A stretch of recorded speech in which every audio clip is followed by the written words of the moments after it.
Oke, sekarang saya udah ada di dalamnya Santa Fe facelift tipe signature, dan ini yang diesel ya. Jadi ini tipe trim termahalnya. Pertama-tama kita bahas dulu posisi duduk. Posisi duduk khasnya Hyundai ya, nggak ada yang salah. Ini enak banget duduk di sini, visibilitasnya luas. Kaca depan ini juga tidak ada blind spot sama sekali.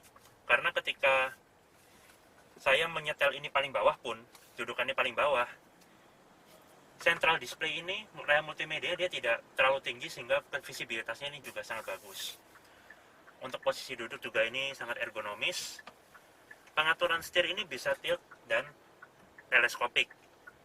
Dan tiltnya itu memberikan lebih dari apa yang saya butuhkan. Jadi kebetulan saya sini suka posisi duduk yang rendah, dan dia tiltnya bisa lebih rendah daripada itu. Jadi sebetulnya ini bisa memberikan lebih dari yang dibutuhkan konsumen. Saya pribadi lebih suka ini dendengan sedikit. Seperti itu untuk posisi duduknya. Kemudian bisa dilihat juga ini sekarang semenjak facelift, Santa Fe sudah shift by wire ya. Jadi udah nggak pakai tuas transmisi lagi, udah pakai tombol. Layout dashboard tengahnya, central console-nya juga sudah berubah. Sekarang menjadi lebih modern lagi dan lebih effortless. Tinggal pencet aja. Asal Anda injak rem, bahkan bisa dari P ke D, itu tanpa melalui R sama N dulu. Bisa lompat. Dan ini membuat berkendara menjadi lebih menyenangkan. Untuk mesin juga ini dia baru ya. Jadi semenjak facelift ini, Santa Fe sekarang kalau Anda buka kap mesinnya, itu ada tulisannya Smart Stream dan tulisannya turbo besar. Karena memang ini turbo diesel, torsinya itu sampai 440 Nm. Nah, mesinnya ini baru. Tapi transmisinya itu juga baru juga. Bukan cuma mesinnya diperbarui, tapi transmisinya juga diperbarui. Sekarang dia dual class 8 percepatan. Nah, perpaduan antara mesin baru sama transmisi yang baru ini, itu membuat Santa Fe facelift ini menjadi lebih responsif lagi untuk akselerasinya. Gampang, makanya sampai gampang wheel spin ya. Tadi ada beberapa kali juga saya coba jadi gampang wheel spin karena memang torsinya tuh besar sekali. Kemudian dengan transmisi yang baru dual class 8 speed, dia menjadi lebih direct penyaluran tenaganya. Seperti itu. Nah, ini kan lebih responsif dia. Dengan transmisi dual class juga penyaluran tenaganya lebih direct. Itu yang baru. Cuma memang walaupun dual clutch itu enak untuk cruising santai jalan, tapi dalam kondisi macet dia sebetulnya kalau Anda sensitif, dual clutch itu jadi agak sedikit kagok. Karena dual clutch kan dia kopling ganda. Jadi kalau dalam kondisi macet, dia ini seperti terlalu cepat antara ganti gigi 1 ke gigi 2. Begitu juga ke gigi 2 ke gigi 1. Kalau misalnya kita tidak berjalan di kecepatan yang konstan, yang cukup cepat. Jadi kalau macet, minusnya transmisi dual clutch ini, DCT itu, ya jadi agak kagok aja sih kalau Anda kerasa ya. Tapi sebetulnya kalau Anda nggak seberapa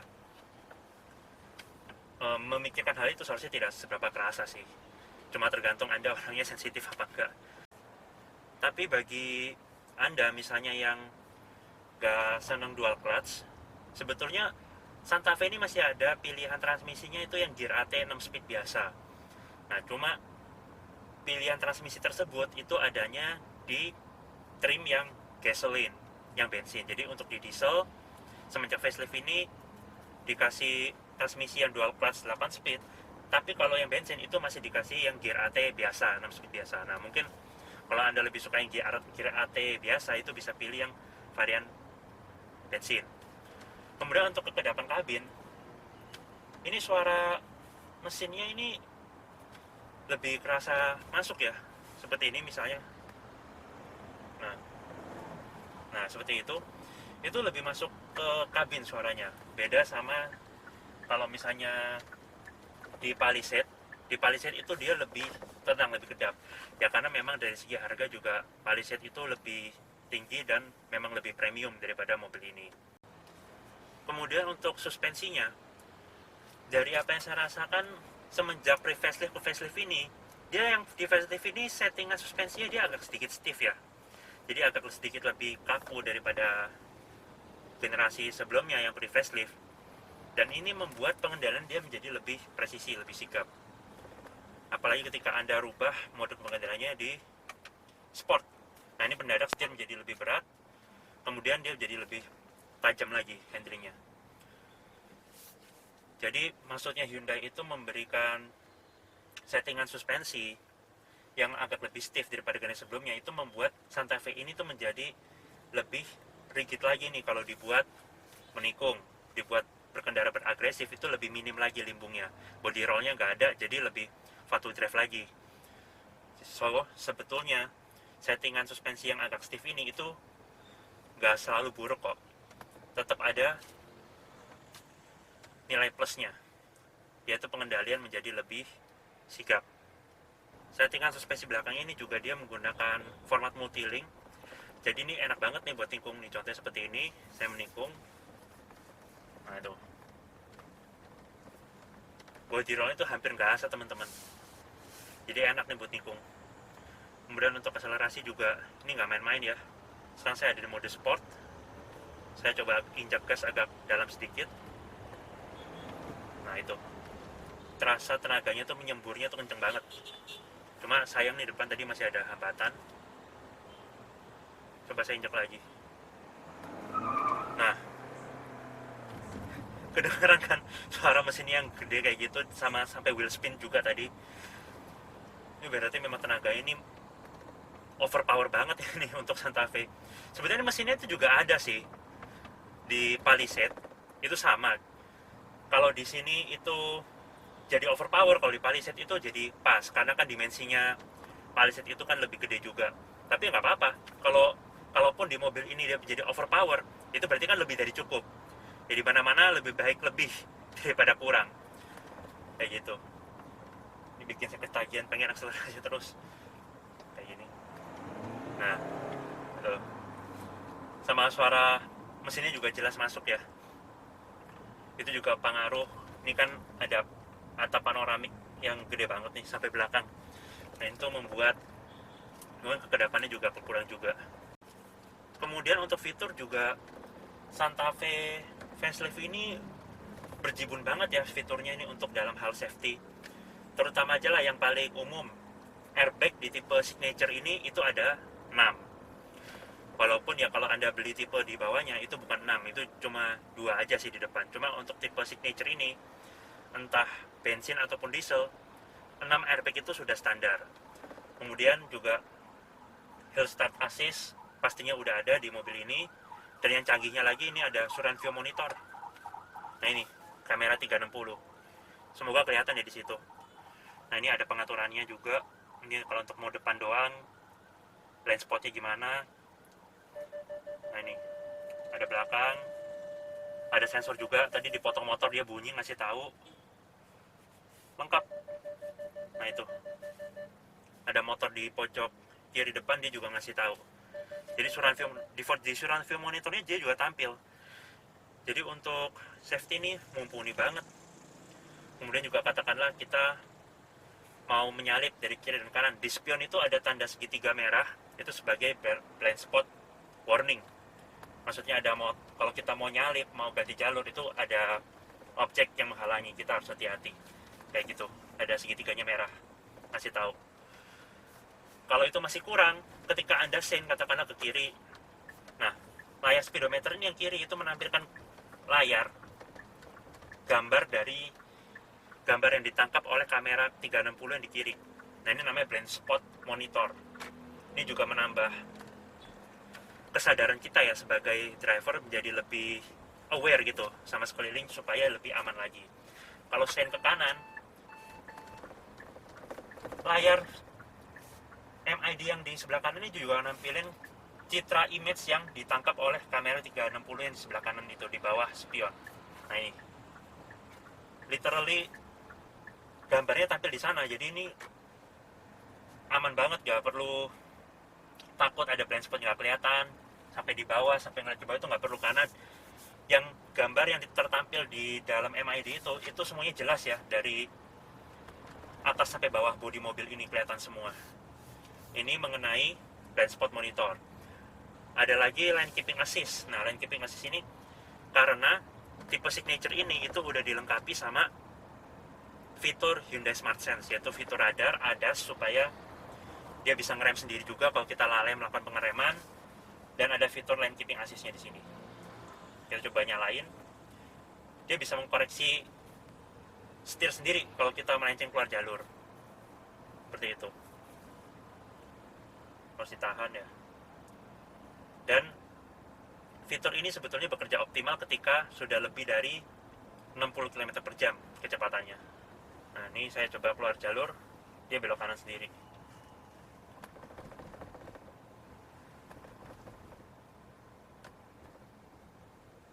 Nah, dia mengkoreksi sendiri supaya kita tetap stay di dalam garis markanya. Cuma memang harus jelas markanya, jangan sampai rancu. Tapi downside-nya adalah sebetulnya untuk fitur seperti ini ketika hujan itu dia jadi kurang optimal ya teman-teman. Infonya dari Wiraneganya seperti itu. Jadi kalau hujan kita lebih harus hati-hati, jangan terlalu mengandalkan fitur radar ini. Sekarang lagi hijau, kita coba jalan lagi. Nah ini, saya tinggal ngegas saja, dia membaca marka sendiri. Jadi dia tidak membiarkan mobil ini keluar jalur. Kecuali kalau lagi dipotong seperti ini ya kita nggak bisa apa-apa ya. Karena yang dibaca mobil ini tuh hanya markanya aja. Nah sekarang marka ini lagi nggak ada. Dia mendadak nonaktif karena nggak kebaca markanya. Kalau udah kebaca baru dinyala lagi. Tapi kalau sudah terlalu lama nggak kebaca, dia akan netral sendiri, jadi kita harus nyalain ulang.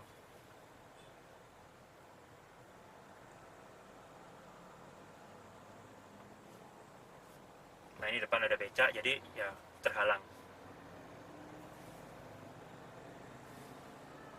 Sekarang saya kembali lepas kemudi. Ini mulai miring, tapi dia intervensi sendiri ke kanan sendiri. Nah itu.